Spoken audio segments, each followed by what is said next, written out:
Hello, this is the second part of our video critique. I have just a few students to finish up with. All right, so Zach, we are going to start with you, and then we'll do Tyson and Caitlin and Jordan, okay?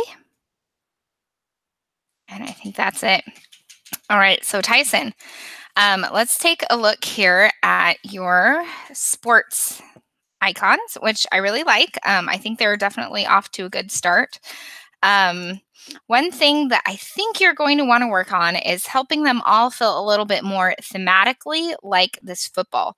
So, see how your football has a lot going on. It feels almost three-dimensional. It has a variety of strokes with the threads, but then these are all pretty thin. Um, and when you look at this, you automatically get a feeling that there's dimension to it.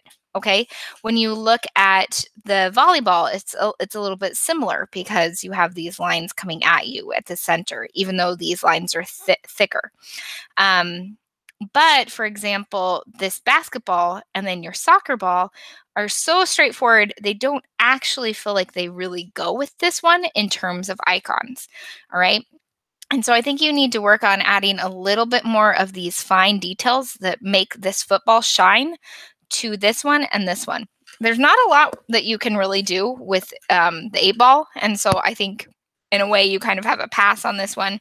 And the baseball, I think, is off to a good start because you have these triangular shapes as opposed to just lines that help it feel more authentic and help it feel like these are actual stitches.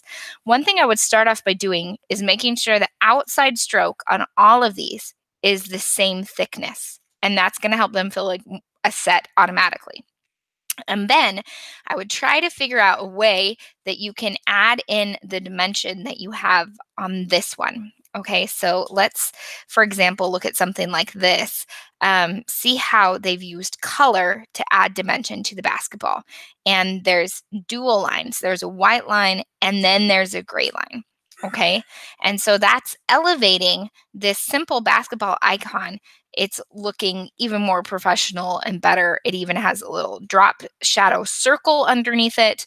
And so that's really nice.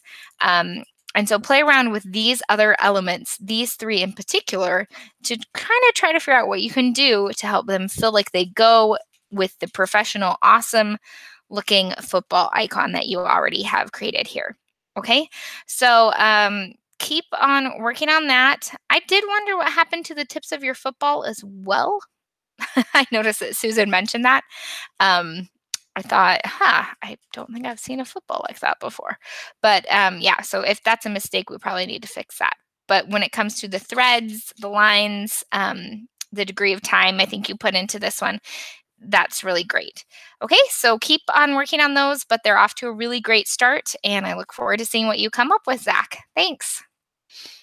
Okay, Tyson. I love your Rescue Rangers icons. I think they're absolutely fabulous. I maybe would make this one a little bit bigger, and so it's overlapping this red circle you have here as well. It overlaps it a tiny bit here, but it'd be fun to overlap it with maybe the wing as well. And I'm curious, do Rescue Rangers, like, are their eyes all white like that? Or is that a design decision? Probably a design decision you made, huh? Yeah, that's funny. Yours look a little creepy, but it's also funny. And so if that, I'm assuming that's the intention, is that you wanted them to be a little bit different, and that's why you left the eyes white like that. So I'm totally fine with that. It's just an interesting choice. So I like these a lot. I think you're off to a great start. Really, I don't have that much criticism. I can tell you've spent a lot of time on these. They're very intricate and they're looking awesome. Okay, thanks, Tyson. All right, next we have Caitlin. Okay, I wanted to show you, Caitlin, a few good examples from a few of my other students that did sewing themes that really feel cohesive. Okay, so see, this was my one of my students from last semester, and she had this gold and blue color scheme on her elements. And see how they're all kind of scaled the same? They feel like they go together because they have the same colors, they have the same stroke thickness on the outside, and then even the scissors kind of match colors. And then I had another student who also did a sewing theme, and she made hers feel cohesive with color, but then also with this cool circle she put on the background, the two-tone. And I think that really helps as well. Okay, and so pay attention to the colors of simple things on your elements. For example, this blue thread you have, you could really make that work to your advantage and have that appear in each of these. It's here, but I think you need to make this thicker. You need to make it feel like it's scaled to the needle a little bit better. Then maybe you have a little bit of blue thread on this, like tied on this one, and maybe it's cutting this. That could be an idea. Or you could have some kind of background shape, like the second example. I think your sewing machine and your pin cushion feel pretty far apart when it comes to scale. And so your sewing machine, you either need to add some saturated colors to it, you need to kind of help it feel a little bit more three-dimensional, or your pin cushion, you need to take away some of that. Usually what you'd want to do is you would probably work to make this feel a little bit more like this one. Okay, because I can tell you spend a good amount of time on this and that's looking good.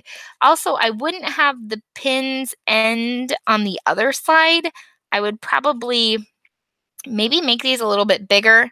And usually you want to follow some kind of rule of threes. So I'd probably get rid of one of them and just have three of them, since that's kind of a visually pleasing amount of elements to have in a design.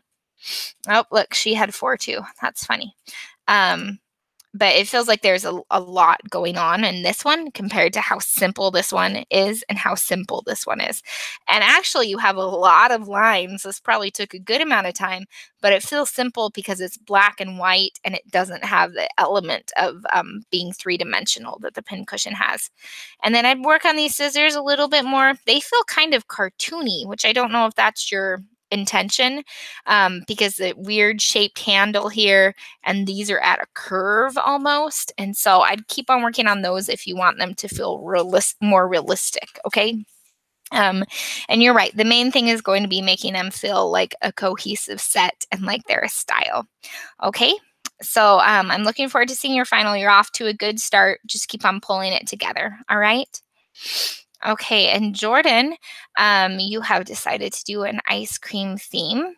It's looking like you're off to a good start when it comes to the colors. I like the saturated pink, yellow, and red you have here. I want you to think about what an ice cream cone actually looks like. And let's take a look at this, okay? And all the shapes that go into an ice cream cone. Um, Okay, so we have these triangles, and then we have these like small rectangles. You have a line here with some added dimension, and then there's a line, circle. Okay, so you, I think, could get away with adding a good amount more detail. Sorry, I keep on pulling up the Pinterest boards. A good amount more detail to these because right now they're a little bit too straightforward, especially the banana. I'm thinking you probably just threw that in there really quickly and didn't really have a lot of time to work on that one yet. And then the other thing I would encourage you to do is to get rid of this black stroke on these shapes. If you think about it, most shapes in real life don't have a black stroke to them. And so you either need to make this a design choice where the black stroke is nice and thick and it's obvious it's there because you're a graphic designer and it's going to look cool, or you need to make it, or maybe you make it white and you do a cool background that's black or something like that. And that's a design choice, or you need to probably get rid of it and let the colors stand for themselves. All right, so focus on adding in some of these cool details. Try to make this cherry really look like a cherry by adding in,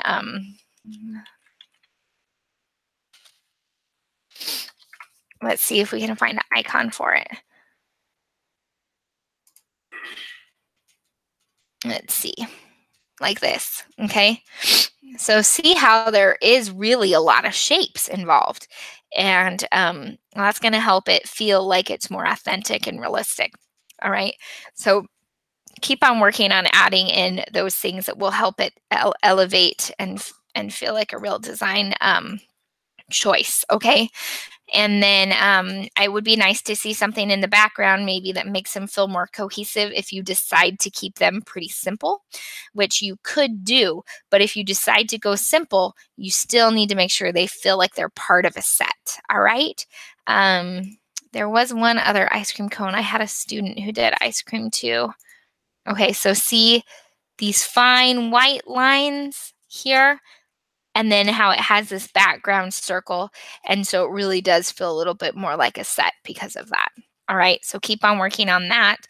And obviously spending some more time on the shapes. So they are, um,